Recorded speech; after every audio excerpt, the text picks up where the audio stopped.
Welcome to the Deep Dive.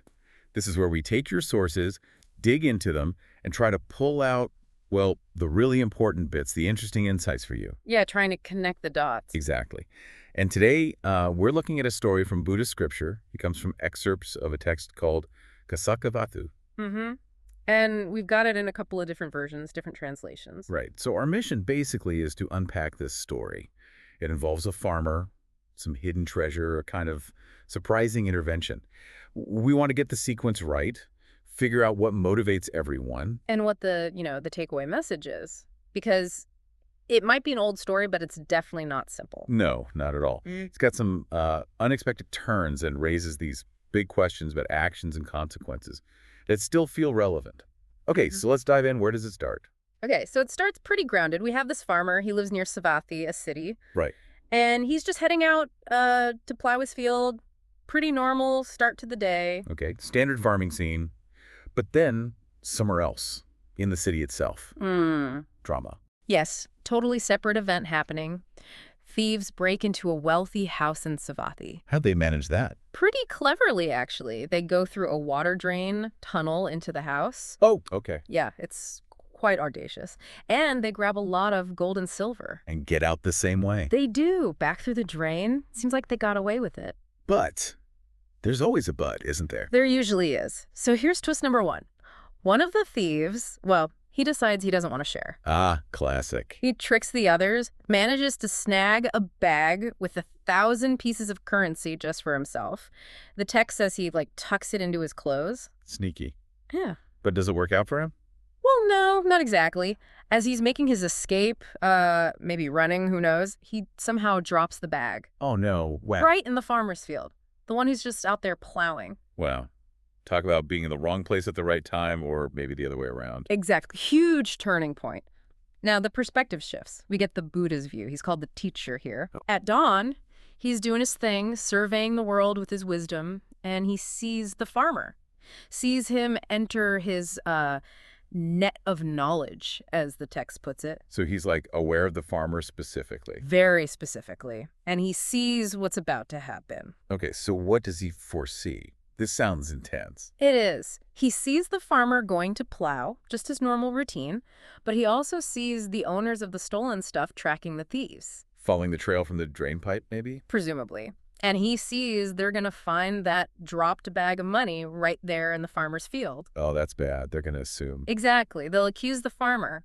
And the teacher realizes, crucially, that there's no one else, no other witness to say, hey, wait, it wasn't him. So the farmer's completely vulnerable. Completely. But there's more. The teacher also perceives something else about this farmer. What's that? That he has the potential to achieve stream entry. You know, the first stage of enlightenment in Buddhism. It's a big deal. Right, a significant step. So seeing the danger and seeing this potential, the teacher decides, okay, I need to go there. I need to intervene. He doesn't just observe, he acts. Does he go alone? No, he takes his attendant, the Venerable Ananda, with him. Okay, so they arrive at the field. What happens? Does he warn the farmer? It's subtle. The farmer sees the teacher coming, stops his plowing, pays respects, Standard procedure. Right. Then he goes back to plowing. The teacher doesn't actually tip to the farmer. Instead, he walks over to the exact spot where the money is lying. Okay. And then? He sees the bag, turns to Ananda and says, look, Ananda, a poisonous snake. A what? A snake? But it's money. Exactly. It's deliberately cryptic. And Ananda, who gets it, replies, I see, teacher, a terrible poison. Wow. Okay. That's not what I expected. It's meant to be jarring, I think. Requires you to think beyond the surface. So the farmer hears this exchange. He does. He overhears it and he thinks, a snake in my field. No, that's weird. He assumes they mean a literal snake. Understandable reaction. Then the teacher and Ananda just leave. Leaving the farmer thinking there's a snake nearby. Right. So the farmer thinks, okay, I better deal with this snake. He grabs his stick, goes to the spot they were looking at. And finds the bag of money. 1,000 coins. Ah, the penny drops. Or the coin drops. Exactly. He realizes that's what the teacher meant by poisonous snake. This sudden, dangerous wealth. Okay, so now he knows. What does he do? This is the crucial moment, isn't it? It really is. And, well, he doesn't make the wisest move, according to the story. He takes the bag. Yeah. And he hides it. buries it somewhere nearby in some loose soil, trying to be quick about it. Oh dear. Not reported or anything. Nope, hides it, then just goes back to plowing like nothing happened. The text points this out as, a lack of wisdom, maybe understandable panic, but not wise. Yeah, you can see how that might seem like the easy option. But hiding stolen money rarely ends well. Precisely. It sets the next stage in motion. Because meanwhile, back in the city... People have discovered the robbery. Yes. Dawn breaks. They see the break-in, the tunnel, and they start following the thieves' tracks. Out towards the fields. Straight to the farmer's field. And there they find signs, like where the thieves maybe divided some of the loot initially. Okay, getting warmer. And then they spot them. Fresh footprints. The farmer's footprints. Uh-oh. This looks really bad for him now. Very bad. They follow his tracks right to the spot where he just buried the bag. We dig it up. They dig it up. And, well, what else are they going to think? That he's the thief. Or one of them. Exactly. So things escalate fast. They accuse him, they beat him, Ouch. and then they drag him off to the king. Oh, man. Just based on finding the money he hid. Yep. And the king hears the story, tracks lead to field, footprints lead to buried money, and he doesn't really question it. What does he do? Orders the farmer's execution.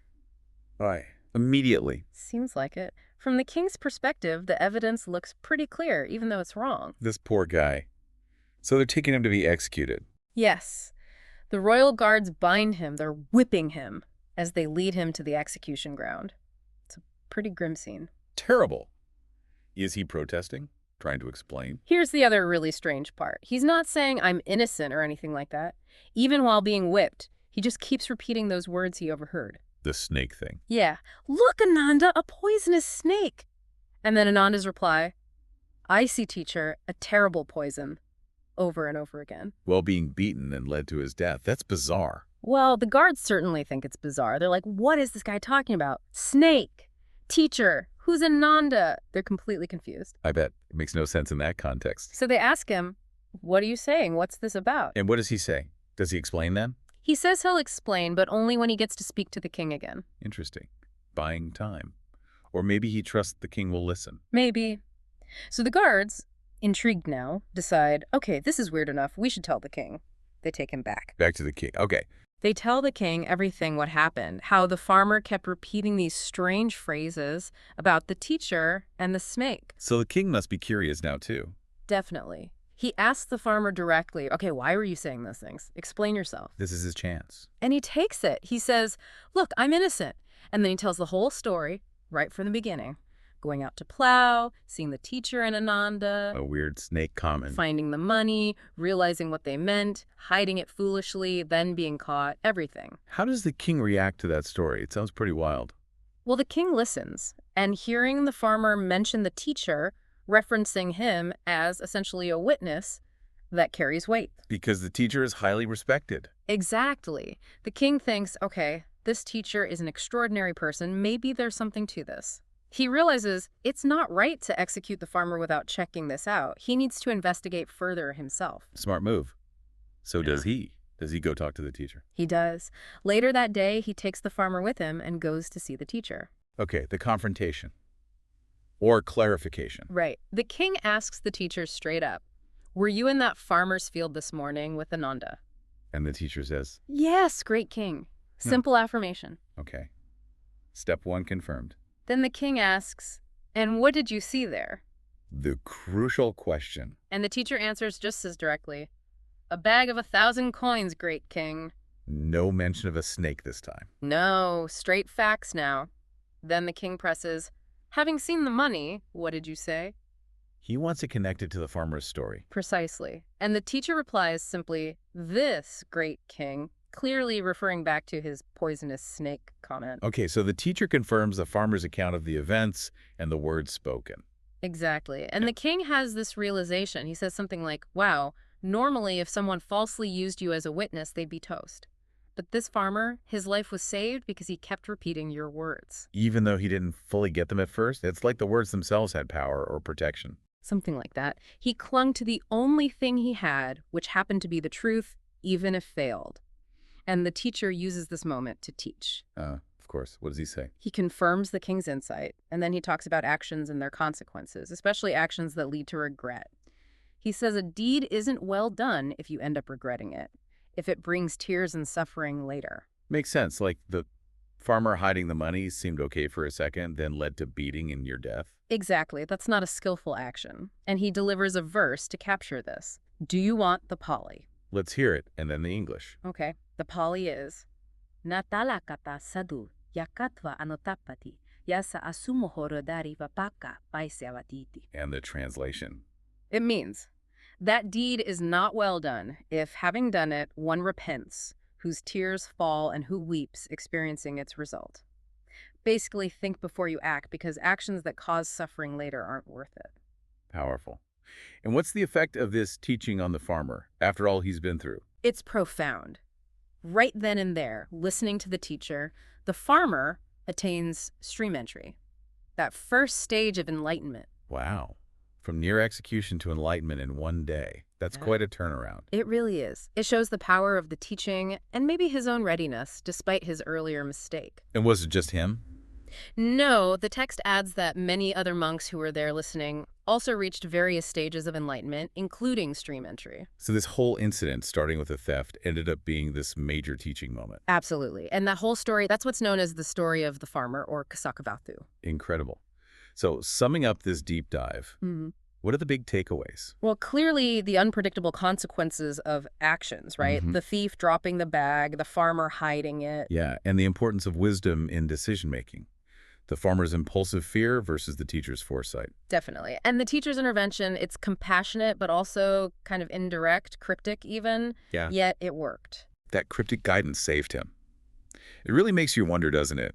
How often do we maybe misunderstand things around us or miss the deeper meaning in, advice or just events unfolding? What are the poisonous snakes in our own lives that we might be seeing as just snakes? Or maybe even as treasure, when they're actually warnings? That's a great question to ponder. Are we grabbing the stick to kill the snake, or are we trying to bury the treasure without thinking it through? Yeah. It's about wisdom, choices, and maybe being open to guidance, even when it comes in unexpected ways. A lot to chew on from one ancient story. Thanks for digging into this with us. My pleasure. Join us next time for another deep dive.